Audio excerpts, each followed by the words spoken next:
എഴുതിക്കല്ലോ അവൻ തന്നെ ചെയ്യട്ടെ.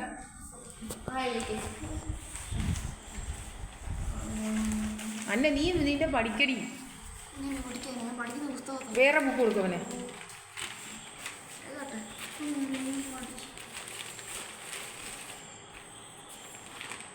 അബ്രു എന്നാ പഠിക്കുന്നേ?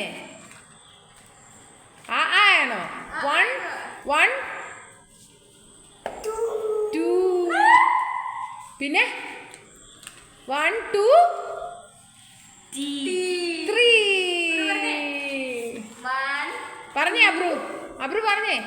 1 ഏതാണ്ട് കണ്ടല്ലോ 2 3 നീ ആ സൈഡിലൊക്കെ ജനൽ അടച്ചില്ലേ കുഞ്ഞാറ്റെ? 1 ഓ ഇവള് ഇത് വെച്ചിട്ടുണ്ട് കത്തിച്ച്, അതാ നോക്കുന്നേ. അബ്രാനെ 1 2 3 എന്ന് പറ. 3 4 5 6 7 8 9 10. അന്നെ നീ അവൻ്റെ ബുക്ക് മാറ്റിയിട്ട് എഴുതി. നിന്റെ നോട്ട് ബുക്കാണ് ഇട്ട് കളിപ്പിക്കുന്നത്. എടി അത് അവർ വേറെ ബുക്ക് കൊടുക്കാൻ അവന് എഴുതാൻ.